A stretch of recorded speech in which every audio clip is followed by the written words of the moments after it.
যুদ্ধের প্রভাব রান্নার গ্যাসের মূল্য বৃদ্ধির কারণ। কার্যত ইরান ইসরায়েল যুদ্ধের জেরে দেশে পেট্রোলিয়াম পণ্যের সংকট দেখা দিয়েছে ইতিমধ্যেই। পেট্রোল পাম্পগুলিতে যেমন তেলের যোগান কমেছে, তেমনি কমেছে গ্যাসের সরবরাহ। ইতিমধ্যেই পেট্রোল ও গ্যাসের ব্যবহার সীমিত করতে পরামর্শ দেওয়া হয়েছে। এই পরিস্থিতিতে মধ্যবিত্ত গৃহস্থের সাধ্যের মধ্যে গ্যাসের টান পড়েছে।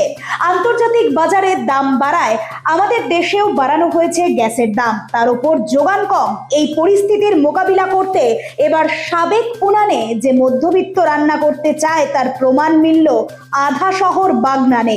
এখানে কয়েকটি সাবেক উনান তৈরির দোকান রয়েছে। তাদের কাছ থেকে জানা গিয়েছে এই কয়েকদিনে উনানের বিক্রি এক ধাক্কায় অনেকটা বেড়ে গেছে। অনেক অর্থবান গৃহস্থ ও উনান কিনে বাড়ি নিয়ে গেছেন।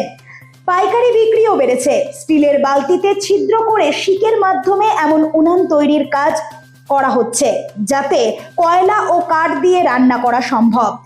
এই 2-in-1 উনানের চাহিদা এখন তুঙ্গে।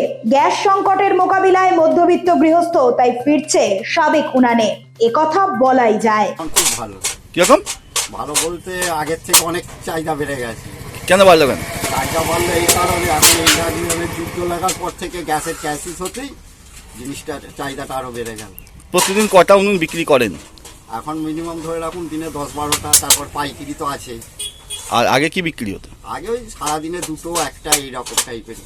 এখন বিক্রি বেড়েছে। এখন বিক্রি বেড়ে গেছে। মানে বাঙালি মধ্যবিত্ত আবার গ্যাসে উনুনে ফিরছে। উনুনেই ফিরছে। আপনার না আচ্ছা বাড়ির দেখছি তো সবাই আসতে এসে নিয়ে যাচ্ছে। নোবেল বাংলা।